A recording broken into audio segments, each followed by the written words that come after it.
आपने इस रिलेशनशिप में ये जो टॉक्सिसिटी हुई है उसके बाद आपने अपने आप के कुछ पैटर्न्स देखे हैं।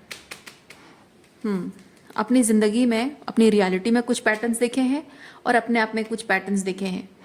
जिस पैटर्न्स पर आपने काम किया है, शैडो वर्क किया है आपने, और इसीलिए आपको लगता है कि आपका ये जो पर्सन है, may be this person is your twin और मे बी योर हस्बैंड और वाइफ, और आपको ये चीज़ लगा है कि मैं अगर अपना पर्सपेक्टिव शेयर करूँ, मे बी ये आपके पेरेंट्स भी हो सकते हैं, आपके पेरेंट्स आपके बच्चे भी हो सकते हैं, तो मैं अगर अपना पर्सपेक्टिव इन लोगों के साथ शेयर करूँगी तो शायद सामने वाला भी इस चीज़ को समझने की कोशिश करेगा। जो क्लैरिटी मेरे अंदर आई है और वो नहीं देख पा रहा है, उसकी थर्ड आई क्लोज ऑफ है, तो जो क्लैरिटी मुझे मिली है उसे भी मिल जाएगी। और जिस तरह से मैंने खुद पर काम किया है, मैं किंग ऑफ पेंटिकल की एनर्जी में आई हूँ या आया हूँ, that grounding energy, the other person will also work on that. Hello everyone, मेरे चैनल में आप सबका स्वागत है। मेरा नाम है मृणालिनी। चलिए देखते हैं आपके लिए क्या मैसेज है। जैसे मैं हमेशा कहती हूँ, रीडिंग जनरल रीडिंग है, तो आपको जितना रेजोनेट करता है उतना ही कीजिए। जो पार्ट आपको रेजोनेट नहीं करता है उसे जाने दीजिए। और जेंडर स्पेसिफिक मैसेजेस नहीं है, टाइमलेस रीडिंग्स है, तो आपको जब भी रेजोनेट करता है आप एनर्जी को क्लेम कर सकते हैं और रेजोनेंस के हिसाब से रीडिंग का जेंडर स्विच भी कर सकते हैं।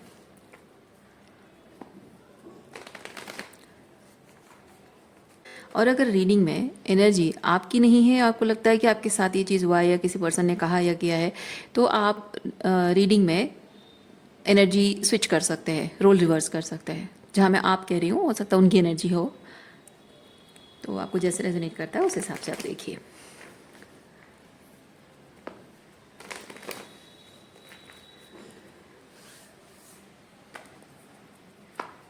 चलिए शुरुआत करते हैं आपकी रीडिंग। देखते हैं आपके लिए क्या मैसेज है।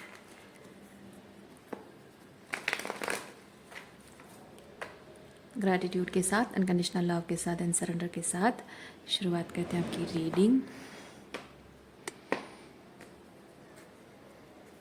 Lords of love and forgiveness, मुझे बहुत स्ट्रॉन्ग सुनाई दे रहा है। Lords of love and forgiveness, okay, hierophant. Hierophant किस तरह की एनर्जी है?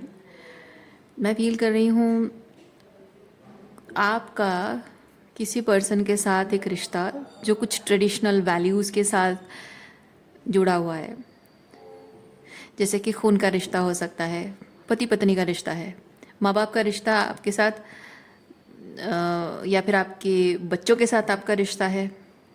ओके, इस तरह का कुछ ऐसे ट्रेडिशनल वैल्यूज़ हैं या ट्रेडिशनल तरीका है जो कि मान लिया जाता है, एक्सेप्ट कर लिया जाता है कि हाँ, अब ये दोनों एक दूसरे के प्रति कमिटेड हैं। उसमें वाइब्रेशनल मैच नहीं देखा जाता है, वैसा कुछ कनेक्शन है।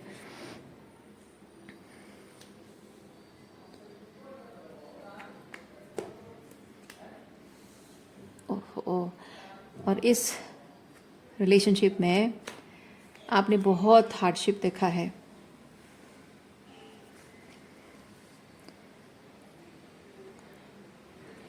S of swords and two of swords, confusion भी है। कन्फ्यूजन भी, क्योंकि ये कभी कभी किसी बात को लेकर क्लियर होना और किसी बात को लेकर निष्कर्ष पर ना पहुंच पाना, कन्फ्यूजन है। ओके,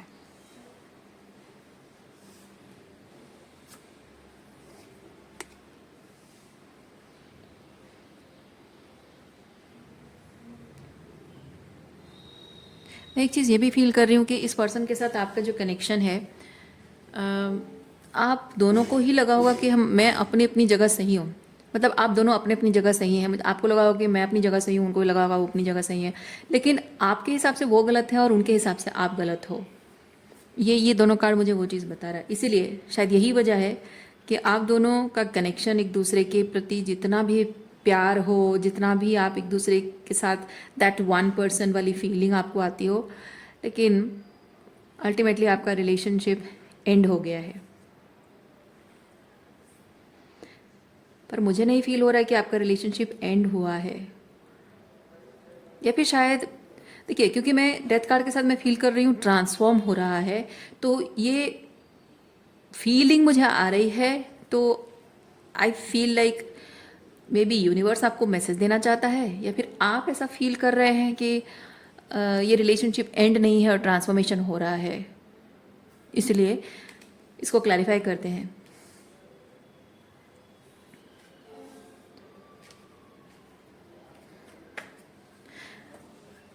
टैरो कार्ड बाद में देखेंगे, पहले ओरेकल कार्ड चेक करते हैं।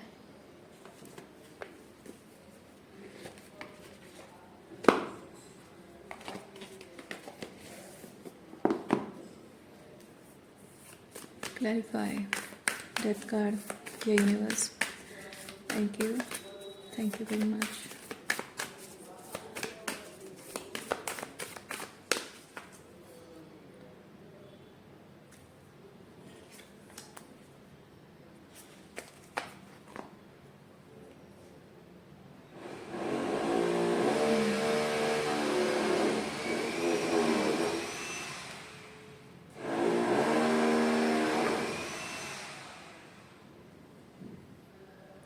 What is the niggling feeling trying to tell you? Yes, there is something toxicity about this connection. Something, कुछ karmic entanglement, कुछ तो है, रेड फ्लैग्स हैं। और वो जो भी रेड फ्लैग्स हैं वो बहुत ही साइकोलॉजिकली, इमोशनली बहुत ही इस तरह से आपको शेक करने वाली एनर्जी है। आपके नर्वस सिस्टम को बहुत ही कन्फ्यूजन वाली साइन दे रही है, और उसकी वजह से आप बहुत ही शेकी ग्राउंड पे खड़े हुए अपने आप को पा रहे हो। इसलिए ये ग्राउंडिंग कार्ड है, तो आप वो शेकी ग्राउंड पे खुद को खड़ा हुआ पा रहे हो।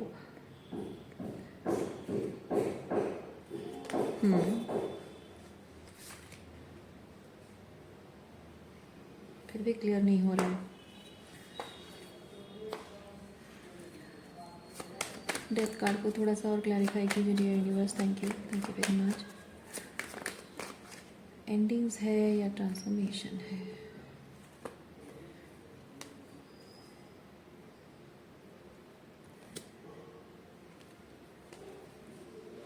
King of pentacle, queen of wands, hangman.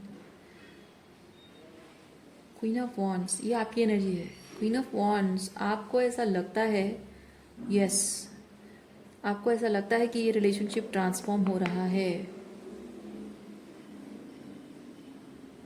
Again similar energy है, because you are seeing the red flags. ये थोड़ी सी शैडो वाली एनर्जी है, क्योंकि अच्छा, आपने इस रिलेशनशिप में ये जो टॉक्सिसिटी हुई है उसके बाद आपने अपने आप के कुछ पैटर्न्स देखे हैं। अपनी ज़िंदगी में, अपनी रियलिटी में कुछ पैटर्न्स देखे हैं, और अपने आप में कुछ पैटर्न्स देखे हैं। जिस पैटर्न्स पर आपने काम किया है, शैडो वर्क किया है आपने, और इसीलिए आपको लगता है कि आपका ये जो पर्सन है, may be this person is your twin, और मे बी योर हस्बैंड और वाइफ, और आपको ये चीज़ लगा है कि मैं अगर अपना पर्सपेक्टिव शेयर करूँ, मे बी ये आपके पेरेंट्स भी हो सकते हैं, आपके पेरेंट्स आपके बच्चे भी हो सकते हैं, तो मैं अगर अपना पर्सपेक्टिव इन लोगों के साथ शेयर करूँगी तो शायद सामने वाला भी इस चीज़ को समझने की कोशिश करेगा। जो क्लैरिटी मेरे अंदर आई है, और वो नहीं देख पा रहा है, उसकी थर्ड आई क्लोज ऑफ है, तो जो क्लैरिटी मुझे मिली है उसे भी मिल जाएगी। और जिस तरह से मैंने खुद पर काम किया है, मैं किंग ऑफ पेंटिकल की एनर्जी में आई हूँ या आया हूँ, that grounding energy, the other person will also work on that. अच्छा, ये तो आप जो सोच रहे हैं वो चीज़ है, बट रियलिटी क्या है देखते हैं। Oracle cards.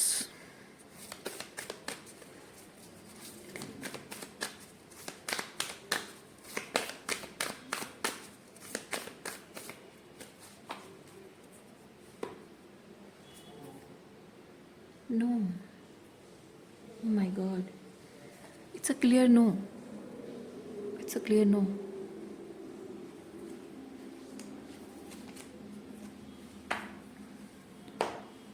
यानी कि आप समझते रहे हैं ट्रांसफॉर्म हो रहा है, लेकिन हो नहीं रहा है। अकेले आपका ट्रांसफॉर्मेशन हो रहा है, यहाँ जिन जो भी लोग इन्वॉल्व हैं उनके अंदर कोई ट्रांसफॉर्मेशन नहीं आ रहा है। ओके, हो सकता है कि यही यही जो कारण है कि आप सोच रहे हैं कि शायद कुछ बदलेगा, इसीलिए यहाँ वेटिंग एनर्जी बता रहा है। एक सेकेंड, ये वेटिंग एनर्जी है। और देखिए, आप उम्मीद लगा के बैठे हुए हैं कि ट्रांसफॉर्मेशन होगा, इसीलिए इस रिलेशनशिप को कमिट करके आप बैठे हुए हैं, despite all the pain and suffering, despite all the confusion. आप यहाँ रिलेशनशिप को कमिट करके बैठे हुए हैं। देखिए, आप महसूस कर पा रहे हैं अपने अंदर एनर्जी, जो भी हो रहा है आपको समझ में आ रहा है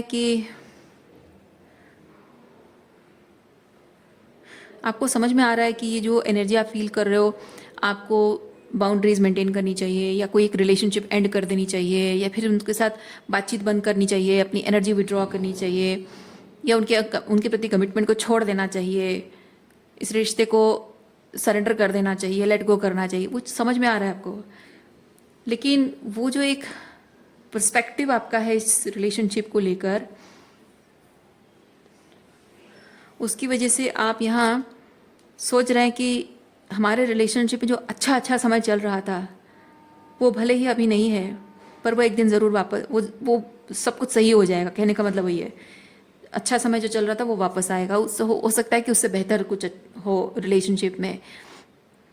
तो अभी के लिए भले ही हमारे बीच दूरियां आ गई हैं, लेकिन ये ज़्यादा दिन नहीं है। इसलिए इस पर्सन के साथ रिलेशनशिप को आप लेट गो नहीं कर पा रहे हैं, अभी भी emotionally holding on to that person.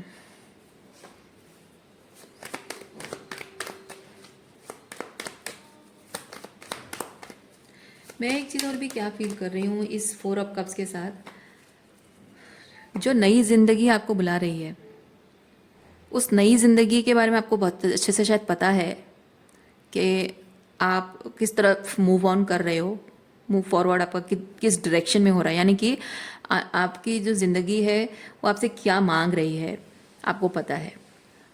और कहीं ना कहीं आप ये समझ पा रहे हो कि आप अगर कदम आगे बढ़ा लोगे तो इस पर्सन के साथ रिलेशनशिप को और वो इम्पोर्टेंस नहीं दे पाओगे, या फिर आपकी ज़िंदगी में उसकी कोई इम्पोर्टेंस नहीं रह जाएगी। कुछ ऐसे डायरेक्शन में जा रहे हो, कुछ ऐसा आप कर रहे हो, तो इस पर्सन की या फिर शायद इस रिलेशनशिप की कोई इम्पोर्टेंस आपके जीवन में नहीं रह जाएगी।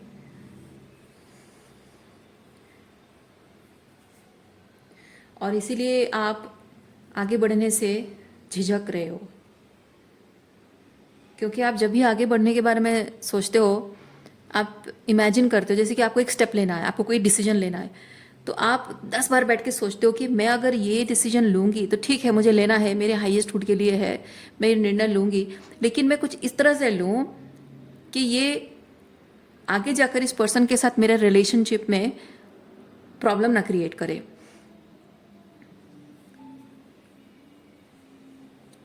ओके, लेकिन जिस तरह से आपको वो निर्णय लेना है, वो चॉइसेस करने हैं 100%, मतलब आप फुल हार्टेड नहीं कर रहे हो, आप हाफ हार्टेड डिसीजन ले रहे हो, और हाफ हार्टेड वो हो नहीं पाएगा।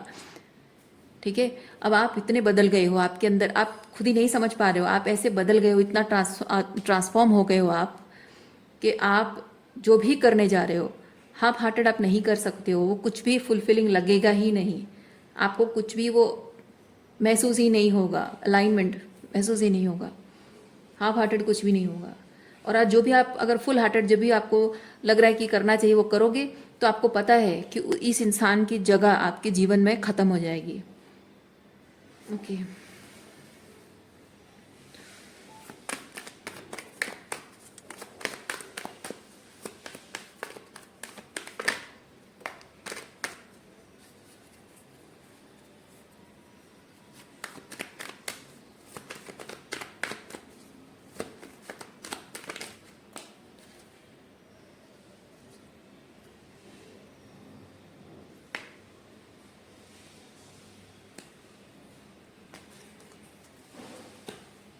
जजमेंट रिवर्स,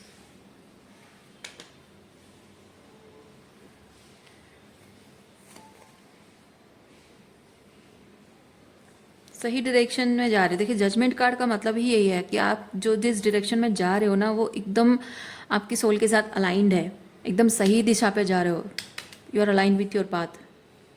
ओके, लेकिन प्रॉब्लम ये हो रही है कि आप जो आधे अधूरे स्टेप्स ले रहे हो उससे ये चीज़ हो रहा है कि आप ना इधर के हो ना उधर के हो। तो बेसिकली ऐसा है कि अ, अतीत की उस नाव में पैर रख रहे हो और भविष्य की नाव में भी पैर रख रहे हो। तो भविष्य की नैया आपकी अलग ही डायरेक्शन में जा रही है, तो अतीत की नैया आपको डुबो देगी अगर उसके प्रति लालच रखोगे तो।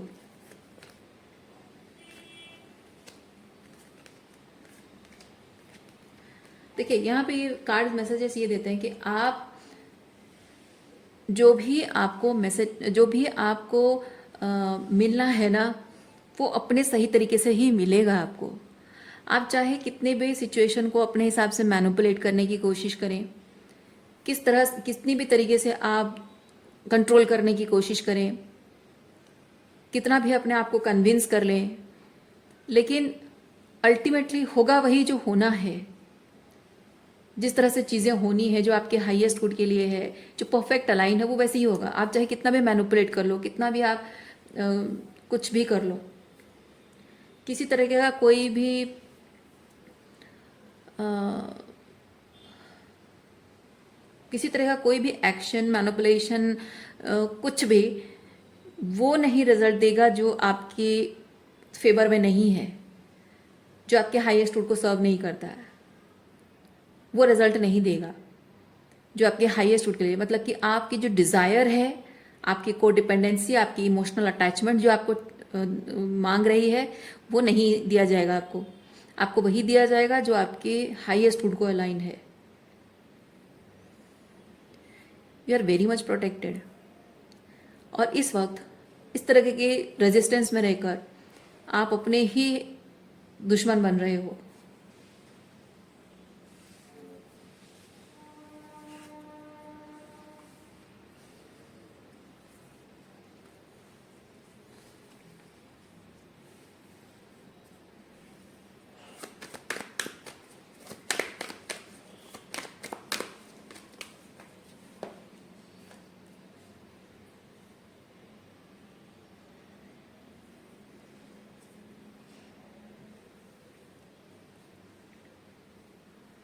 एम्परर एम्पायर बिल्ड करता है अपने बलबूते पर,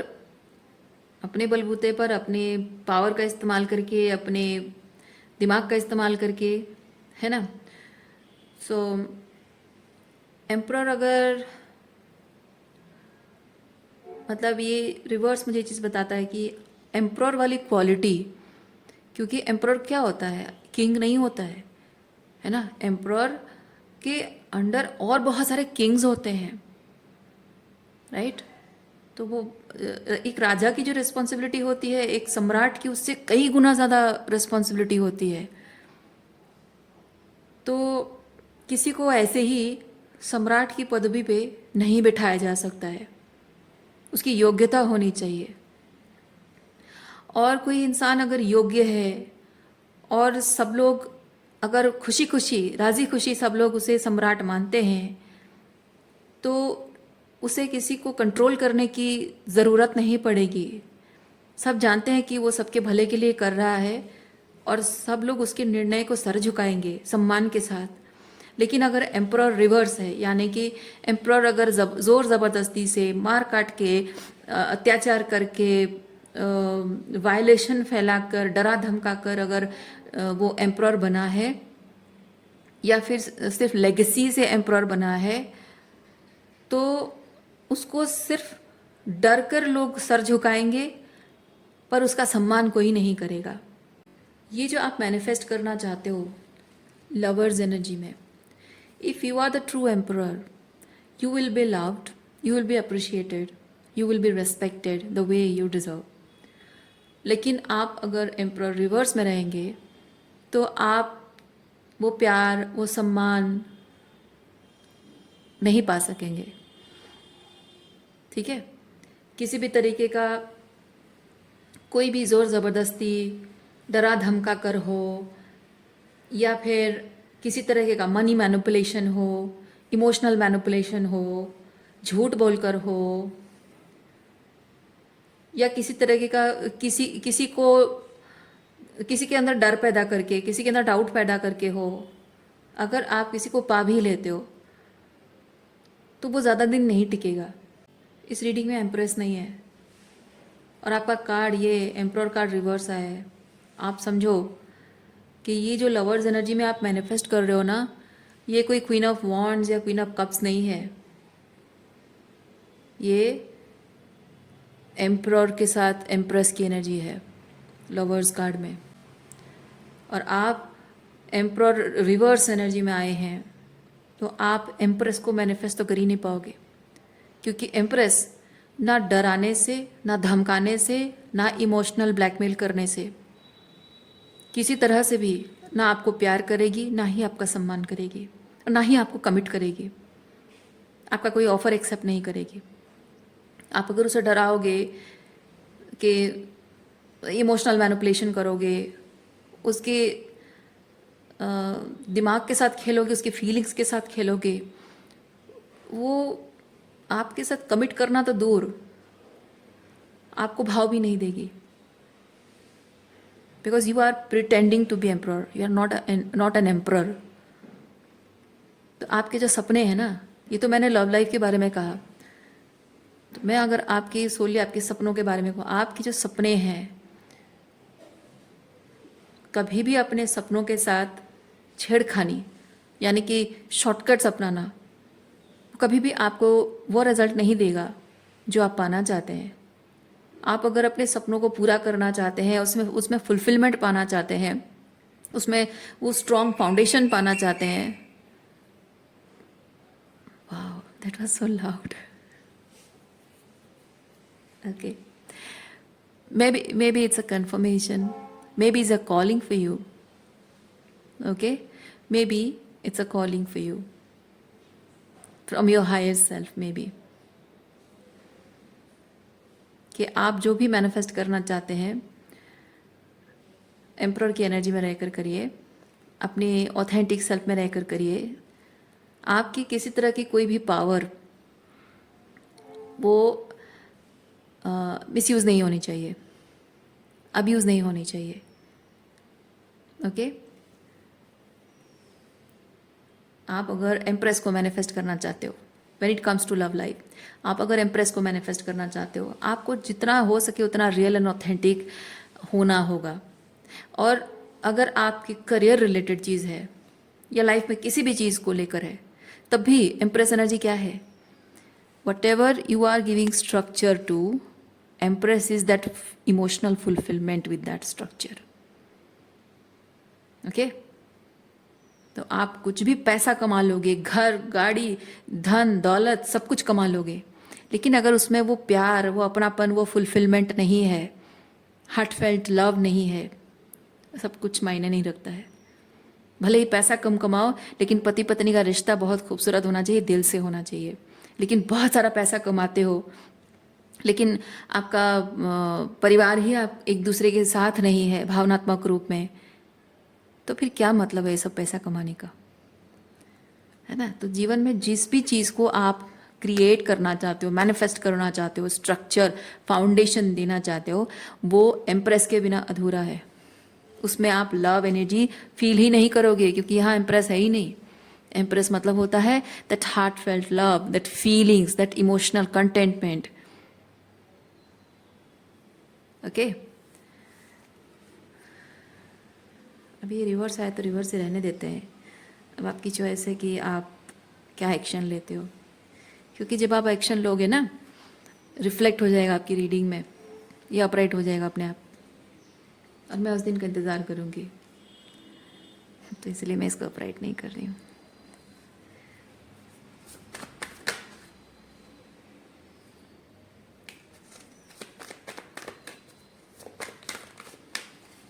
क्वीन ऑफ कप्स के साथ मैं फील कर रही हूँ टेम्पररी हैप्पीनेस, टेम्पररी खुश, देखिए temporary happiness. You are juggling between options to feel better, लेकिन you are not suppose to find ways how to feel better.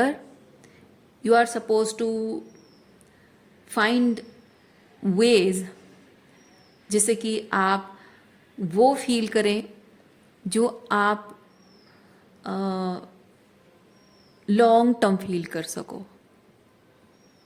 Okay, feel better मतलब ये चीज़ होता है कि जैसी तकलीफ में आप हैं उससे थोड़ा सा बेटर फील हो. लेकिन मैं जो कह रही हूँ लॉन्ग टर्म फील फुलफिलमेंट, जो मैं कह रही हूँ एम्प्रेस के साथ, एम्प्रेस एनर्जी के साथ, जो लॉन्ग टर्म फुलफिलमेंट वो तभी होगी जो आप इस चीज़ की फाउंडेशन दे रहे हो बहुत ही ऑथेंटिक लव के साथ, प्योरिटी के साथ, गुड इंटेंशंस हो, ग्राउंडेडनेस हो, है ना. तो उससे जब आप कोई चीज़ क्रिएट करते हो, चाहे वो आपका काम हो या कुछ भी हो, तो उसमें वो जो फुलफिलमेंट आप महसूस करते हो वो आपको हमेशा वो फुलफिलमेंट लगेगा, वो टेम्पररी ग्रेटिफिकेशन नहीं लगेगा आपको.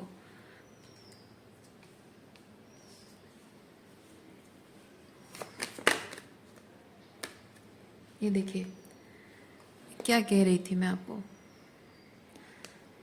लॉन्ग टर्म जो भी आप अपनी ज़िंदगी में मैनिफेस्ट करना चाहते हो अपनी रियलिटी में, वो लॉन्ग टर्म होना चाहिए. और जो लॉन्ग टर्म होता है ना, वो बहुत स्लो एंड स्टडी प्रोसेस में होता है.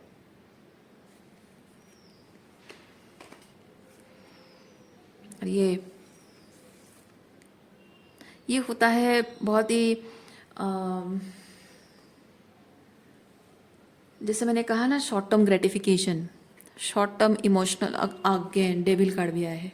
शॉर्ट टर्म इमोशनल ग्रेटिफिकेशन वो आपको टेम्पररी खुशी देगा. और ये जो स्लो एंड स्टडी प्रोसेस में जाएंगे, ये जीवन में हमेशा ये समय समय पर थोड़ा सा अप एंड डाउन आएगा, बट आप इस इमोशनल फुलफिलमेंट वाली जो एनर्जी है वो उसको आप अगर कंटिन्यू, यानी कि आप जो एम्प्रर हैं, आप कंसिस्टेंटली एम्प्रेस एनर्जी पर फोकस करते रहोगे. यानी कि बीइंग एन एम्प्रर, आप हमेशा सोचोगे मैं जो भी कर रहा हूँ उसमें मेरी एम्प्रेस एनर्जी इन्वॉल्व है या नहीं. मैं जो भी खुशियाँ, ठीक है, जो भी खुशियाँ मैं मैनिफेस्ट करूँ, सुख में हो दुख में हो, I need to make sure कि मेरे जीवन में हमेशा मेरी एम्प्रेस मेरे साथ है. ठीक है, एम्प्रेस के बिना मेरी ज़िंदगी अधूरी है. यानी कि आप जो काम करते हो उसमें इमोशनल फुलफिलमेंट होनी चाहिए. जो स्ट्रक्चर दे रहे हो, जो फाउंडेशन सेट कर रहे हो, उसमें भी वो इमोशनल फुलफिलमेंट होनी चाहिए. जो संस्कार अपने बच्चों को देते हो, वो ऐसा नहीं होना चाहिए कि आप कहते कुछ और करते कुछ हो, है ना. जो कहते हो वो खुद भी करते हो. तो आप जो करते हो वो देखते हैं आपके बच्चे और सीखते हैं. ऐसा नहीं कि आप किसी के सामने अगर कहो संस्कारों की उसूलों की बातें करो और बच्चे खिलखिल करके हंसते रहें कि मम्मी तो बड़ी बड़ी है, पापा तो बड़ी बड़ी बातें कर रहे हैं सबके सामने, पर घर में करने को कुछ और ही करते हैं. ऐसा नहीं होना चाहिए, है ना.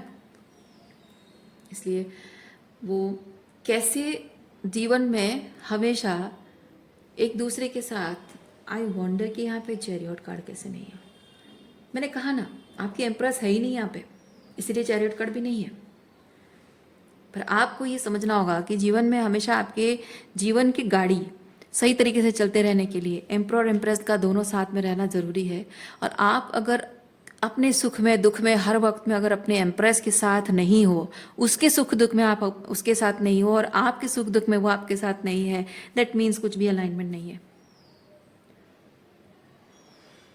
ठीक है, मैं आपको और एक चीज़ बताती हूँ. हम जो कहते हैं ना ये मेरा अपना है, तो ये मेरे पेरेंट मेरे अपने हैं, भाई बहन मेरे अपने हैं, मेरे बच्चे मेरे अपने हैं, मेरा पति या मेरी पत्नी, मेरा ससुराल वाले, ये मेरे अपने हैं. आज मैं आपको एक चीज़ बताती हूँ. आप किसी भी इंसान को अपना तब तक मत बोलना जब तक वो आपका अपना होने को प्रूफ नहीं करता है. वो कैसे? माता पिता ने तो आपको जन्म दिया है, माँ के साथ दूध का रिश्ता है, आपके बच्चों के साथ आपका खून का रिश्ता है, आपके पति के साथ या पत्नी के साथ आपका शादी का रिश्ता है, भाई बहनों के साथ भी खून का रिश्ता है, बचपन का रिश्ता है. तो फिर वो आपके अपने कैसे नहीं हुए? नहीं, मेरे हिसाब से मैं आपको बता रही हूँ, आपको सही लगे ठीक है, नहीं लगे भी आपकी मर्जी, पर मैं अपने हिसाब से एक चीज़ बता रही हूँ। जीवन का अनुभव मेरा ये चीज़ कहता है कि हम अगर इस बात को मान लेना तो बहुत ही शांति, बहुत ही संतुष्टि वाली एनर्जी रहेगी। ठीक है। अपना, अपना मतलब क्या है? मेरा खुद का पर्सनल चीज़ है, राइट? तो मेरा अपना क्या है? मेरा सुख और मेरा दुख है। तो जो इंसान आपके साथ खड़ा है, कंधे से कंधे मिलाकर खड़ा है और हमेशा खड़ा है, आपका सुख, आपकी खुशियाँ उसकी खुशी है। आपने जीवन में कुछ अचीव किया और वो उस बात से जेलस है, no, he is not the अपना। लेकिन आप कुछ अचीव करते हो, सक्सेस की ऊंचाई पे पहुंचते हो, आपसे ज़्यादा वो खुश है आपके लिए, वो आपका अपना है। आप दुखी हो, आप तकलीफ में हो, स्ट्रगल एंड चैलेंजेस चल रहे हैं आपकी लाइफ में, वो आपका एक स्ट्रगल पीरियड है, आपका अपना स्ट्रगल पीरियड। जो इंसान आपके साथ तब भी कंधे से कंधा मिलाकर खड़ा है और वो आपको, आपके अपने स्ट्रगल एंड चैलेंजेस को अपना स्ट्रगल एंड चैलेंजेस मान रहा है, आपके लिए कुछ कर पाता है ठीक है, कुछ नहीं कर पाता है तब भी वो आपके साथ इमोशनली साथ दे रहा है, फाइनेंशियली अगर आपको सपोर्ट नहीं कर पा रहा है तो कुछ और तरीके से आपको हेल्प कर रहा है, किसी ना किसी तरीके से। इम्पॉर्टेंट ये है कि आपका स्ट्रगल और आपका चैलेंज, आपका बुरा वक्त वो अपना बुरा वक्त मान रहा है और आपके साथ कंधे से कंधा मिलाकर खड़ा है, वो आपका अपना है। बाकी सब लोग, चाहे वो खून का रिश्ता हो, शादी का रिश्ता हो, माँ के साथ दूध का रिश्ता हो, जो भी रिश्ता हो, जो अपना ये सब रिश्ते जो है ना, ये सब जो रिश्ते होते हैं, इन रिश्तों के नाम पे आपको एक्सप्लॉइट करते हैं।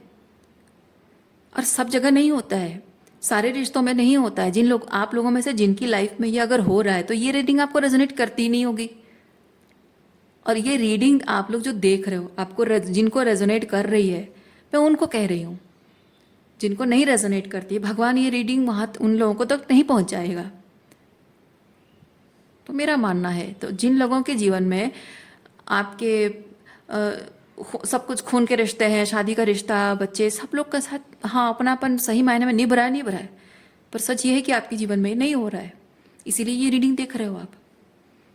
तो आप सब लोगों के लिए ये एप्लीकेबल है। जीवन भर माँ बाप होने के अधिकार से, भाई बहन होने के अधिकार से, पति या पत्नी होने के अधिकार से, आपके बच्चे होने के अधिकार से, उन लोगों ने इस रिश्ते को एक्सप्लॉइट किया है ना? आपके हर एक रिश्ते में सब लोगों ने आपको एक्सप्लॉइट किया है। इसलिए अब समय आ चुका है कि आप अपने जीवन में उन्हीं को अपना मानिए, जो लोग सुख में हो या दुख में हो हमेशा कंधे से कंधे मिलाकर आपके साथ खड़े हैं। आपकी खुशी उनकी खुशी है, आपका दुख उनका दुख है। मैंने कहा खुशी, सुख नहीं कहा, क्योंकि जो बुरे लोग होते हैं ना, वो सुख में साथ मांगते हैं, अधिकार मांगते हैं। लेकिन जो आपके खुशी में आपके शामिल है, आपकी खुशी उसकी खुशी है, आपसे भी ज़्यादा वो खुश है आपकी खुशी में, आपके कुछ अच्छे समय में, अचीवमेंट में, आपके किसी अचीवमेंट पे अगर वो आपसे ज़्यादा खुश है। कभी कभी ऐसा होता है कि कुछ लोग आपकी उन खुशियों को पाने के लिए, उन सपनों को पूरा करने के लिए खुद कुछ कॉम्प्रोमाइज़ेस करते हैं, सैक्रिफाइसेस करते हैं, आउट ऑफ द वे जाकर कुछ चीज़ें करते हैं। और ऐसे लोगों को आप अपने सक्सेस का, अपने अचीवमेंट का क्रेडिट देने में झिझकते नहीं हो। Those are the right kind of people, है ना? इसलिए बहुत ज़रूरी है आप ये चीज़ समझो कि आपकी ज़िंदगी में, आगे की जर्नी में जो लोग रहेंगे, सिर्फ उनका आपके साथ किसी तरह का जो कमिटमेंट है, जो कुछ रिलीजियस बिलीव्स के हिसाब से, या फिर जैसे मैंने स्टार्टिंग में कहा कि हाँ एक सेट कर दिया गया है कि हाँ ये अब इनकी शादी हो गई तो ये एक दूसरे के प्रति कमिटेड है ना, या फिर ये इनका बच्चा है तो डेफिनेटली उनका हक बन जाता है। नहीं, तो किसी भी तरीके की रीति रिवाज, ट्रेडिशनल वैल्यूज़ या कुछ भी सिस्टम सेट किया गया है, उस बेसिस पे लोगों के साथ आपका कनेक्शन है। बट आपको अब चुनना क्या है कि जो वाइब्रेशनल मैच है उन्हीं लोगों के साथ, जो जो लॉन्ग रन में आपके साथ हमेशा खड़े रहते हैं।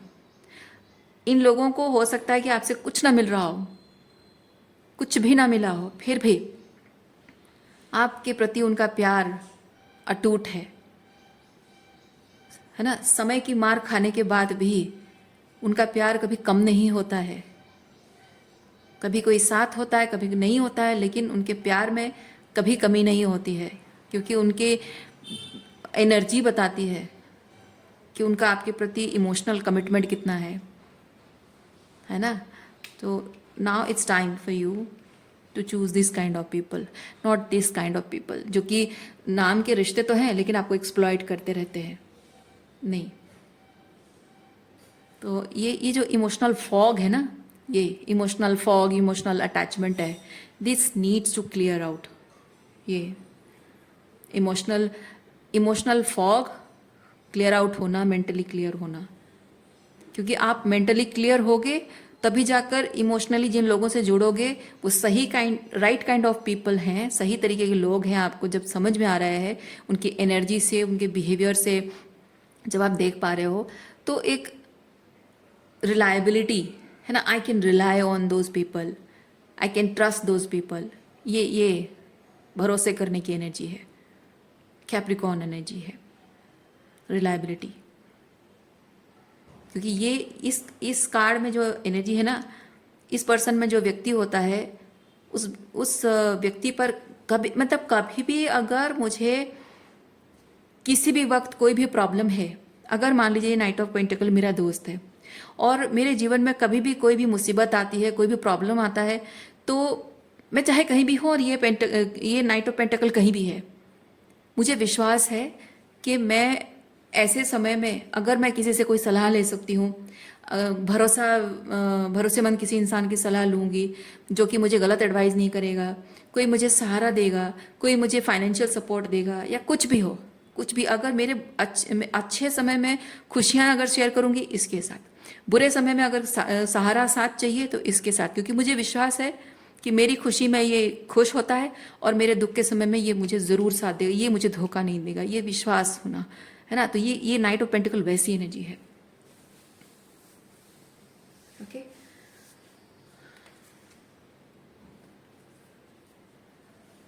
देखिए जस्टिस कार्ड भी है आपकी रीडिंग में।